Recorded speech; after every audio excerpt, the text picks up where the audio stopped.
sedihnya luar biasa.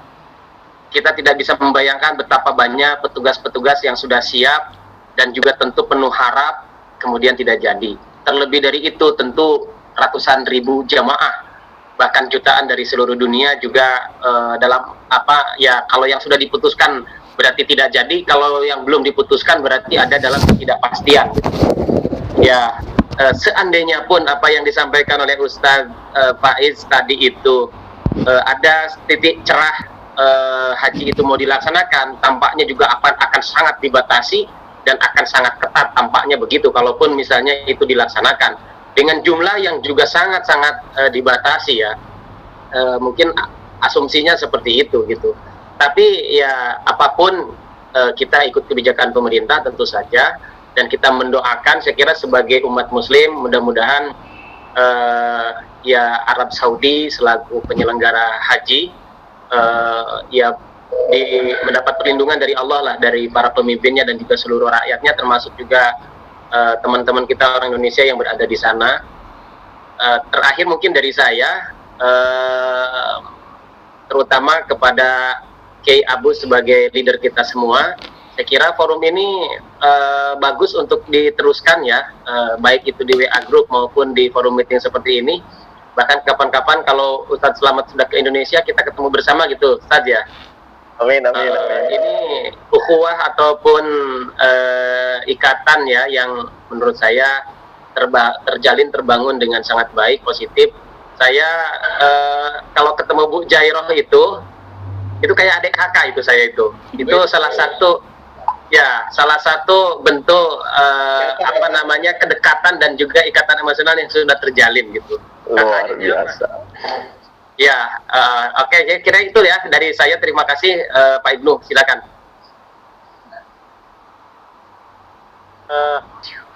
Pak Kabib, Pak Kiai Eva. Nah, selanjutnya ini ada yang masuk, Ustadz Hariri, barangkali masih di Sudan ya. Apa mungkin bisa diupdate juga kondisi di Sudan? Silakan kalau mau disampaikan. Jazakumullah khair Pak Sekretaris, Pak Sektor, Kiai Abu Bakar, dan Bapak Ibu yang lain. Assalamualaikum warahmatullahi wabarakatuh.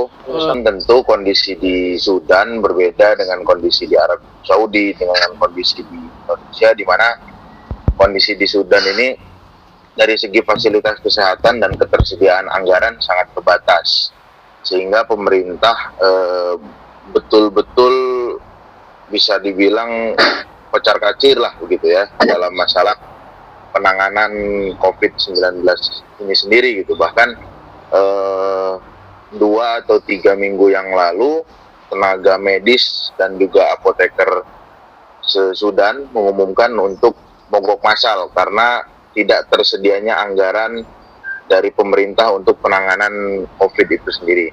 Namun ala kulli hal, alhamdulillah kami di sini para mahasiswa WNI sekalian dalam keadaan sehat walafiat, walaupun ada beberapa yang kemudian diduga mengidap COVID-19 dan sudah diisolasi mandiri selama kurang lebih 1 bulan. Kalau di Indonesia mungkin seminggu 2 minggu, di sini 1 bulan.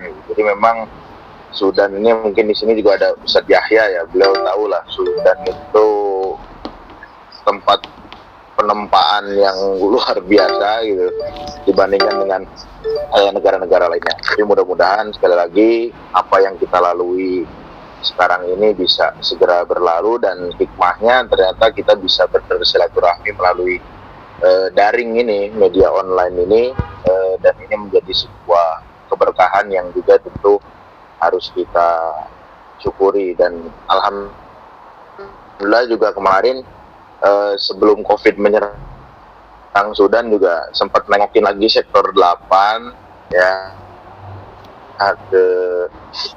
mudah-mudahan tahun lebih sudah bisa kembali normal ya, ibadah di Arab Saudi juga bisa kembali normal, sehingga mungkin entah kita bertemu di Indonesia ataupun kita bisa bertemu lagi di Arab Saudi. Mungkin itu Pak Sekretaris. Baik, terima kasih Ustadz Hariri. Selanjutnya barangkali saya ingin menyampaikan sesuatu, kayaknya sedang jalan-jalan ini. Mas. Halo, Assalamualaikum. Waalaikumsalam. Nah, Alhamdulillah, terima kasih atas kesempatannya. Ingin mengucapkan kembali minal aidin wal faizin. Taqabbalallahu minna wa minkum shalihal a'mal. Na'am, taqabbalallahu minka. Alhamdulillah, saya udah ngabarin kemarin. Alhamdulillah, di tengah-tengah Oh, COVID iya. seperti ini saya dapat rezeki. Selamat. Rezeki seorang putri. Ya, bukan positif lagi deh. Mabruk, alaf mabruk ya Ustadz Yahya, alaf mabruk. Sangat. Kalau yang lain kan masih pada proses ya. Saya udah keluar duluan nih. Alhamdulillah, minta doanya dari semuanya, mudah-mudahan putri saya ini menjadi putri salehah, Amin, amin. Amin. bermanfaat untuk nusa dan bangsa, dan intinya mudah-mudahan anak-anak kita semua yang menjadi tali penghubung untuk amal soleh kita setelah kita meninggal. Amin. Nah, ini juga sebagai tazkirah untuk kita semua bahwasanya kita ini di dunia tidak akan lama ya. Sehabisnya usia kita berarti amal soleh kita udah habis tuh. Jadi kalau ada yang nerusin, terutama anak kita ini, nah itu diharapkan banget. Kita udah meninggal, tapi transferan pahala masih terus nyambung. Itu yang pertama, yang pembukaan. Kedua ya, yang disampaikan Bapak Korwil, Masya Allah udah lengkap banget itu. Jadi saya udah kehabisan bahan ini, apalagi disampaikan di. Oke, saya ingin ngasih lihat aja nih kondisi lalu lintas di kota Mekah seperti apa. Jadi ini Mekah walaupun salah satu kota yang masih di lockdown, tapi Masya Allah benar-benar memanfaatkan waktu dari mulai jam 6 pagi sampai jam 3 sore ini mereka berseliweran ini, jalan-jalan masih padat. Oh, masih ramai ya. Dan mungkin aktivitas di luar aja udah mulai beraktivitas normal lagi ya, tapi itu konsekuensinya setelah dibukanya lockdown kembali, jumlah yang terkena COVID semakin bertambah. Untuk di Masjidil Haram sendiri, saya udah beberapa kali coba ya, nggak bisa juga, tetap ditutup, kecuali bagi orang-orang yang punya izin khusus ya, baik itu petugas ataupun ya, yang punya kepentingan pegawai, itu yang hanya bisa masuk untuk area Ka'bah itu. Orang Mekah sendiri pun tidak bisa masuk. Dan juga ketika kota-kota lain dibuka untuk sholat jamaah, Mekah belum juga dibuka. Jadi hanya bisa mendengar muazin bilang shollu fi buyutikum, itu udah masuk ke 3 bulan, masuk ke 4 bulan ini. Kita dengar muazin gak dengar hayya ala sholat, tapi shollu fi buyutikum. Nah itu di kota Mekah ini masih seperti itu. Nah ini untuk tambahan aja nih untuk mahasiswa ya, siswa di Mekah, di Saudi secara umum. Dulu sempat heboh karena ada permintaan khusus dari beberapa mahasiswa yang sudah selesai sebetulnya, tidak ada kepentingan lagi di Arab Saudi, kemudian mereka meminta untuk dimudahkan untuk pulang ke Indonesia. Ini yang menarik di sini, ada sempat asosiasi antara Kementerian Dalam Negeri Arab Saudi.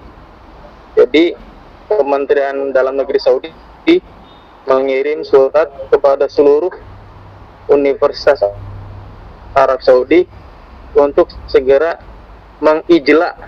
Nah itu kalau bahasa ijla itu diartikan mengevakuasi. Nah sempat geger ini. Jadi ketika ada kata ijla, pihak kampus memahaminya bahwasanya pemerintah Indonesia meminta mengevakuasi semua mahasiswa Indonesia yang ada di Universitas Arab Saudi. Akhirnya beberapa universitas serentak mengeluarkan visa untuk segera urus tiketnya.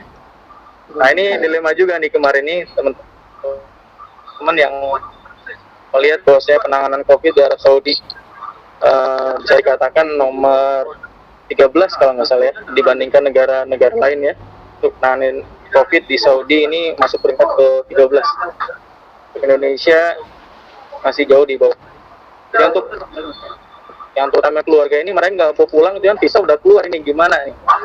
Akhirnya beberapa kali negosiasi, bahwasanya maksud dari pemerintah Indonesia adalah ingin memberikan kemudahan bagi yang sudah tidak ada kepentingan lagi dari Arab Saudi, karena mereka kan nggak ada tunjangan biaya lagi, tidak ada pemasukan lagi, dengan tidak ada haji umroh mahasiswa yang biasanya mereka dapat penghasilan tambahan untuk hidup di sini kan nggak ada lagi, udah sama sekali putus.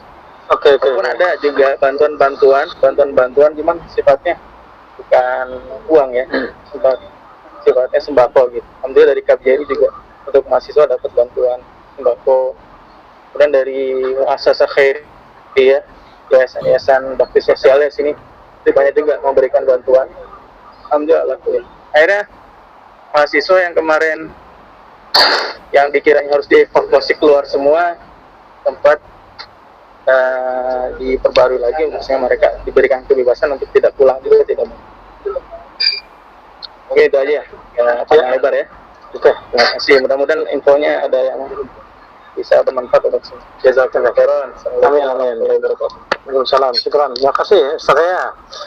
Selanjutnya ini kita pengen mendengarkan suaranya Mbak Nur ini. Dari tadi disapa belum ada suaranya. Mbak Nur, ini yang paling jauh nih. Silakan Mbak Nur.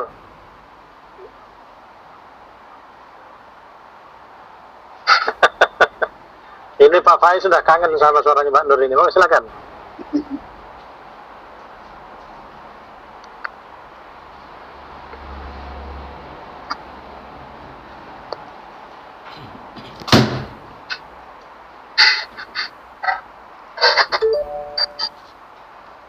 Honor. Mbak Nur masih malu-malu kayaknya. Honor. Iya, jangan ketawa aja. Dek Nur, mana suaranya, Dek? Pak Turah udah setor belum, Dek Nur? Gak bisa. Tuh SMS dia lagi di hadapan pimpinan katanya. Nanti takut ditegur. Pak Turahnya udah disetor belum? Kang Saib, mana Kang Saib?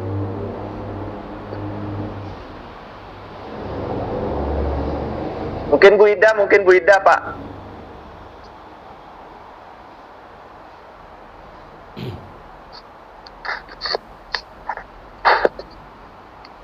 Halo Bu Ida. Ya silakan Bu. Kang Saib.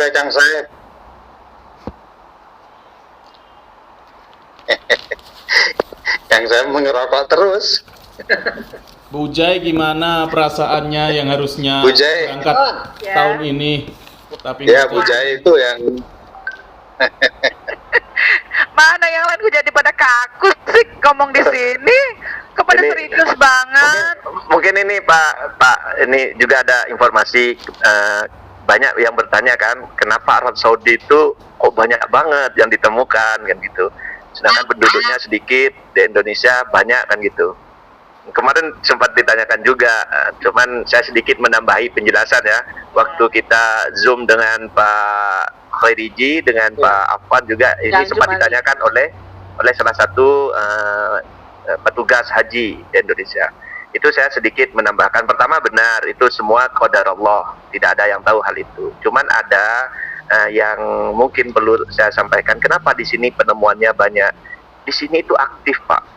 Mau saja 1.000 real 4 juta, tidak menggunakan masker 4 juta. Nah, oleh sebab itu secara otomatis semakin banyak yang ditemukan tiap harinya.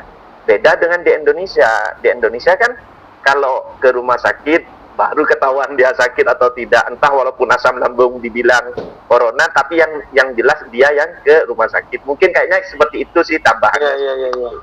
Ya di desa sedikit karena memang tidak diperiksa ya. Semakin diperiksa semakin banyak.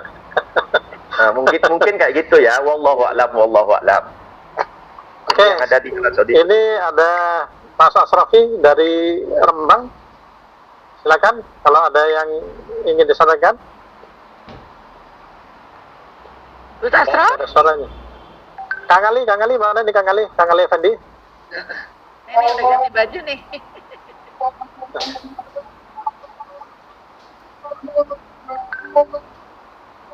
Baik, sekiranya kalau memang sudah tidak ada pengawasan,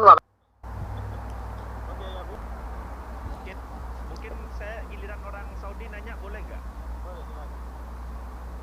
Jangan susah-susah. Jika tidak Sekarang urus di ya. Arab Saudi itu, di Arab Saudi teman-teman yang ada di Arab Saudi khususnya yang aktif di media sosial itu lagi gencar-gencarnya memantau perkembangan yang ada di Indonesia, yaitu tentang enggak tepatnya tentang isu katanya pemerintah Indonesia itu terutama dari kesehatan ini yang menyebar terutama di daerah saya di Madura itu sempat jadi konflik luar biasa. Kitanya tidak sakit corona tapi dibilang corona supaya dapat dana 250 juta sehingga banyak orang yang meninggal, yang media sosial yang beredar itu banyak yang meninggal, orang tuanya itu atau keluarganya tidak terima dengan hal itu. Itu sebenarnya gimana sih realitanya di Indonesia itu, apakah benar diada-ada atau gimana sih kok bisa jadi opini publik yang sangat luas di Indonesia sehingga kita kayaknya nggak dipercaya gitu. saya kira tadi Dr. David dia bisa, monggo silakan Kalau meluruskan Pak tadi, monggo silakan. sebenarnya kalau yang saya tahu khususnya di daerah saya sendiri di sini sebenarnya nggak seperti itu, Pak Korwil. Jadi nggak seperti itu. Jadi kalau yang di daerah saya di sini COVID atau tidak COVID, ketika dia meninggal di rumah sakit itu protokolernya seperti COVID. Kenapa? Karena evakuasi jenazahnya tempatnya satu, memandikannya tempatnya sama, mengafaninya tempatnya sama, maka diberlakukanlah protokoler seperti protokoler COVID. Itu. Jadi karena menggunakan protokoler COVID, maka pemakamannya pun menggunakan protokoler COVID, terlepas dia itu terkena COVID atau tidak. Kalau meninggalnya di rumah sakit, kecuali di rumah, itu bisa ketahuan. Kalau tidak COVID ya biasa ya dimakamkan seperti biasa. Tapi kalau memang dia COVID, maka menggunakan seperti itu. Yang saya tahu seperti itu di sini gitu. Jadi kalau misalnya kemarin itu memang sempat ada yang heboh kayak gitu, ya yang tahu persis kejadiannya seperti apa ya keluarganya sendiri. Tetapi kalau meninggal di rumah sakit, kalau di sini saya itu karena diurusnya di tempat yang sama gitu. Jadi menggunakan protokol COVID gitu yang saya tahu. Nggak tahu kalau yang lain. Boleh saya nimbrung, Pak Korwil?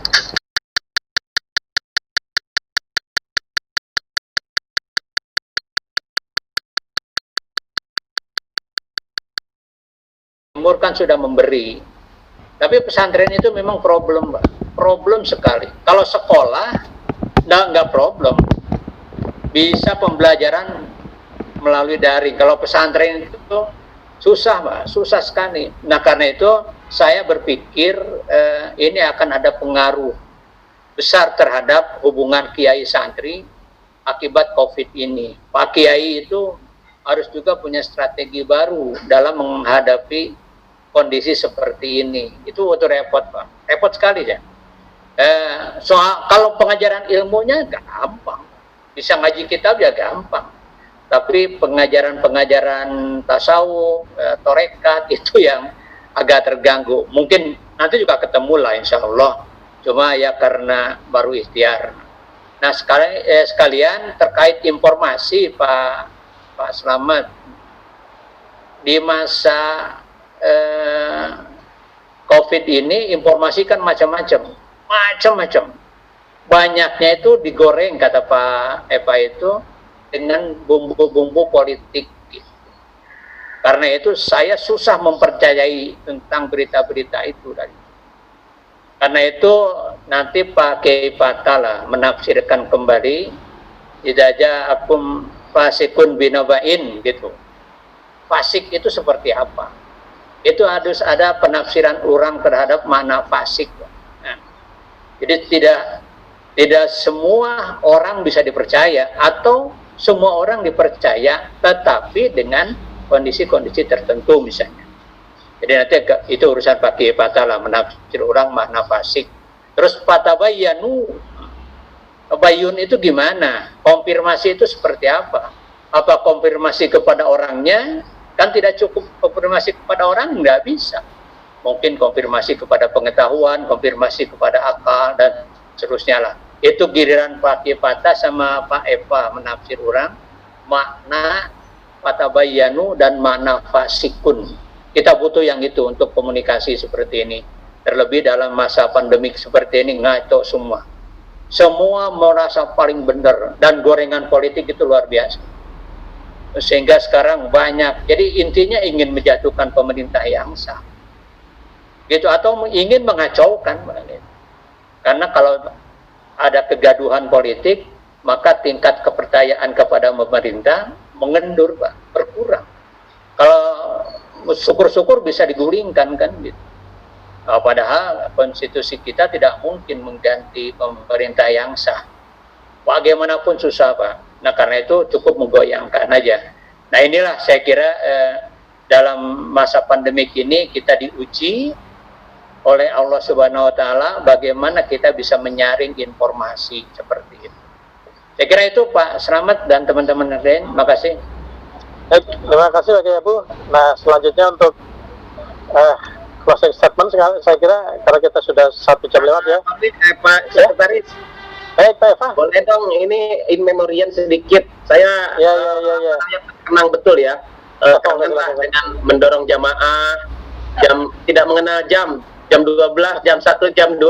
Kiai Abu sudah nugasin siapa-siapa termasuk saya, Pak Eva, bagian rombongan sana dan seterusnya. Kangen kita ini Pak Sekretaris. Waduh, kangen dibawa Ustadz Pak jalan-jalan ini, mengenal dunia Arab ini. Mudah-mudahan tahun depan bisa dorong lagi Pak Kiai. Yang ingin melihat keadaan kota Taif dengan suasana yang sangat subur sekarang, dengan penampilan penyulingan bunga mawar yang baru, langsung sudah terbit yang baru. Nah, bisa dikunjungi Pak Slamet. Ya. Kangen juga Ustadz Yahya yang ya seringkali diskusi akademik yang menarik gitu. Yang smart ya. Iya. Sama Kiai Patah selalu senantiasa memberikan bimbingan ibadah di hotel-hotel ya. Luar biasa. Baik, kalau Pak mungkin sebentar ke Pak Abu. Gini Pak, maksud saya itu kan pemerintah menerapkan PSBB Pak gitu. Apakah ada peraturan khusus untuk Pak intervensi kepada pondok pesantren untuk menutup atau gimana Pak? Maksudnya apakah ada surat khusus dari pemerintah kepada pondok pesantren untuk tidak mengembalikan santrinya atau gimana Pak? Ya, pemerintah hanya mengeluarkan protokol PSBB aja. Soal pesantren mau buka, enggak buka, diserahkan ke Pak Kiai. Jadi pemerintah nggak bisa intervensi pesantren. Kalau kiainya berani buka, buka. Kalau kiainya was-was, enggak buka. Kementerian Agama nggak bisa mengintervensi pesantren harus buka.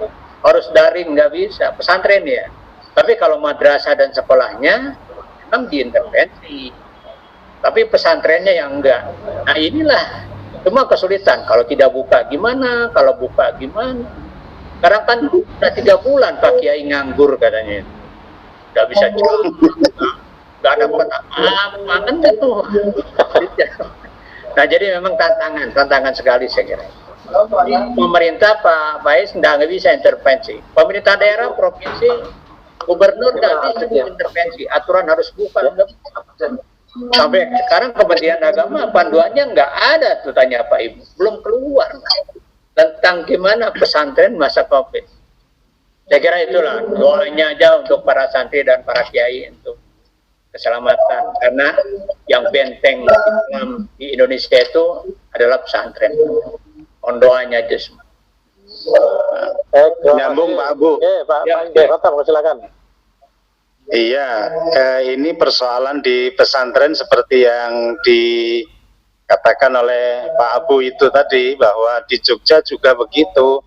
Yang kita lihat itu ada aturan-aturan dari Bupati Sleman ini sudah mengeluarkan aturan, tetapi utamanya untuk para mahasiswa yang mau masuk lagi ke kampus itu sudah dikeluarkan aturan-aturan, bahkan sampai kepada kos-kosan itu, jadi mahasiswa itu harus ada surat keterangan sehat, kemudian harus lapor bahkan sampai kepada yang punya kos, kepada RT, RW dan seterusnya. Tetapi tidak menyentuh kepada pesantren itu. Nah, itu agak susahnya memang pesantren, tadi sudah dikatakan itu. Dan secara umum kalau berkaitan dengan protokol kesehatan itu memang berat bagi pesantren. Jadi dengan misalnya semua santri harus rapid test, kemudian harus 50% misalnya, itu susah banget karena memang keterbatasan fasilitas. Dan nanti untuk karantina juga setelah sampai di pesantren, untuk karantina gimana?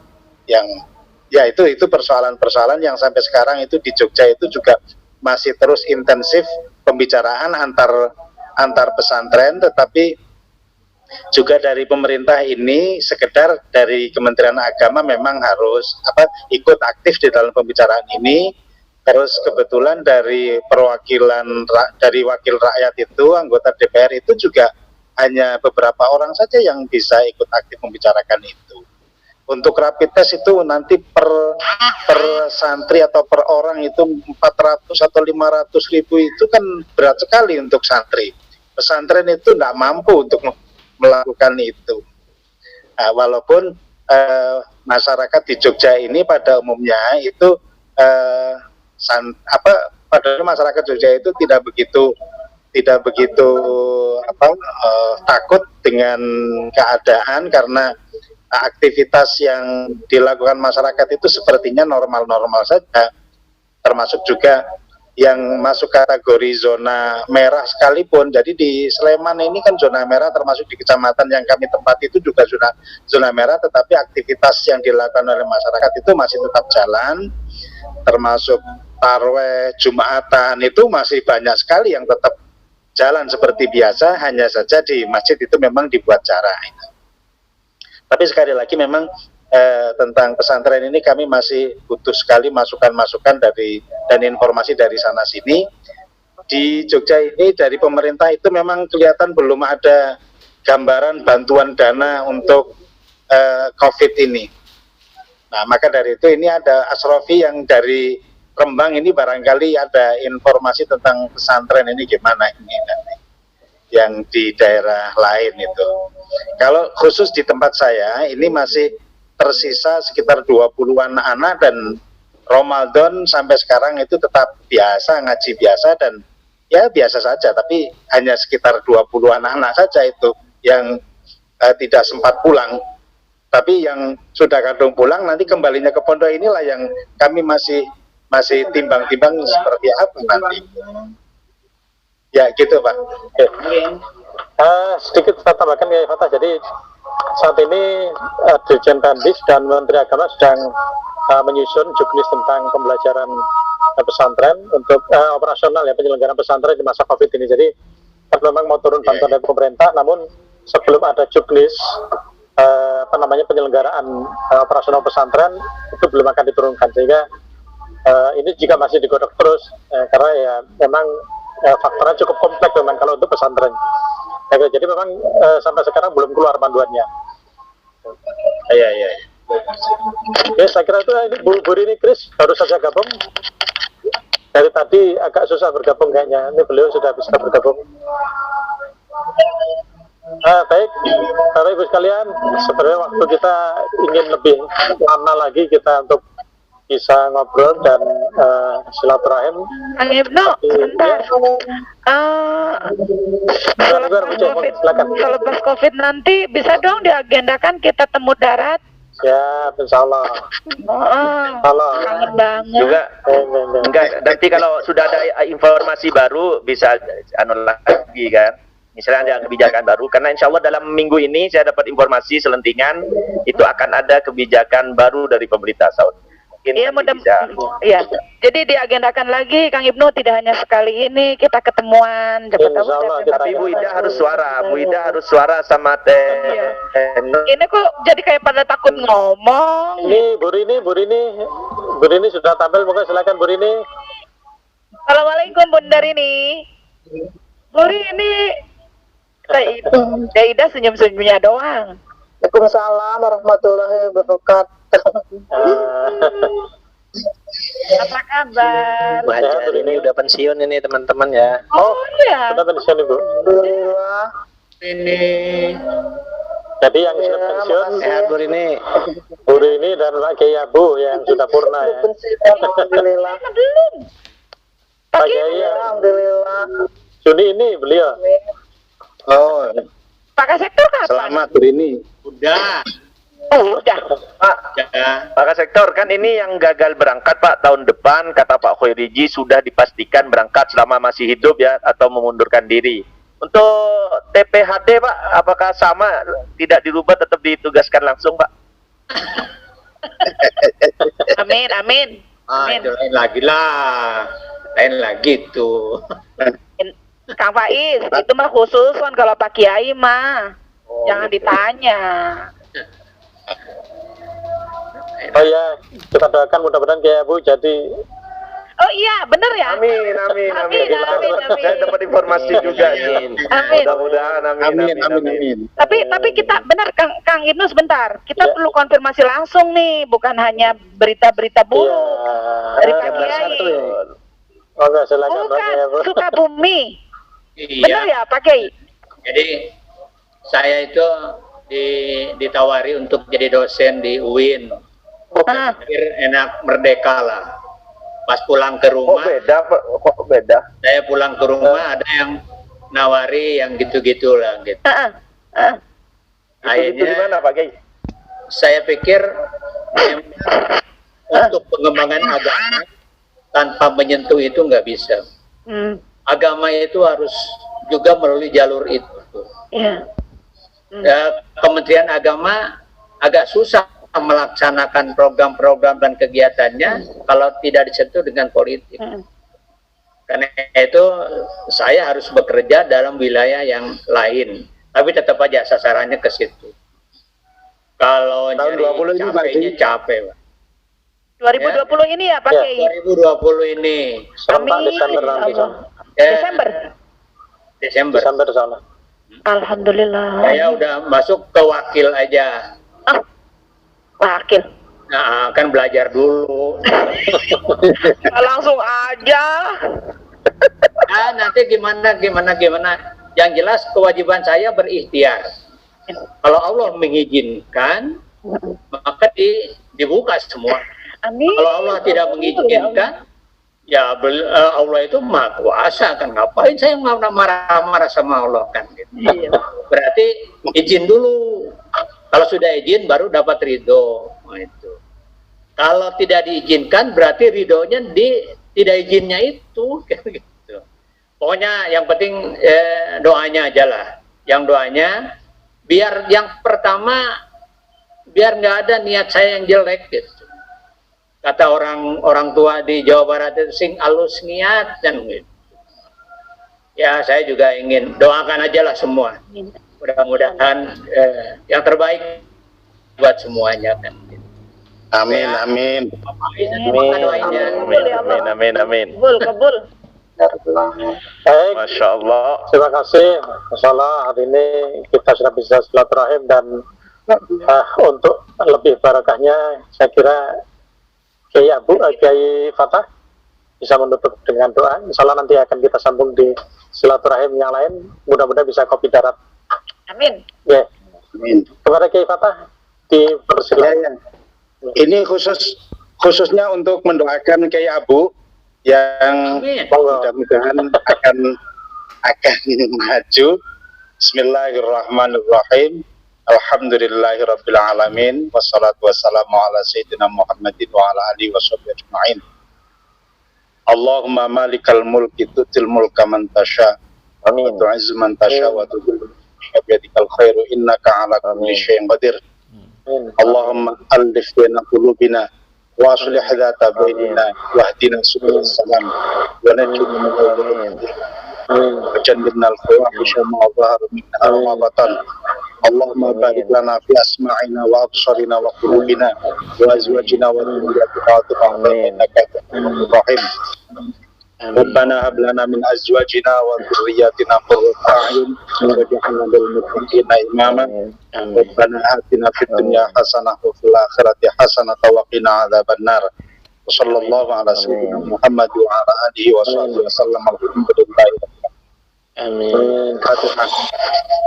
Bismillahirrahmanirrahim. Bismillahirrahmanirrahim. Alhamdulillahirabbil alamin arrahmanirrahim maliki yaumiddin iyyaka na'budu wa iyyaka nasta'in ihdinas siratal mustaqim siratal ladzina an'amta 'alaihim ghairil maghdubi 'alaihim waladdallin. Amin. Baik, terima kasih Bapak Ibu sekalian dari awal sampai akhir. Apabila ada kekurangan mohon maaf yang sebesar-besarnya. Sampai jumpa lagi di lain waktu. Insya Allah kita bisa silaturahim dengan waktu yang lebih longgar lagi. Dan mudah-mudahan bisa kopi darat. Amin. Salah saya akhiri demikian dari awal sampai akhir. Wabillahi kurang mohon maaf yang sebesar-besarnya. Akhirnya kalau ada. Assalamualaikum warahmatullahi wabarakatuh. Waalaikumsalam. Terima kasih semuanya. Ikan terinya, terima kasih kerupuknya.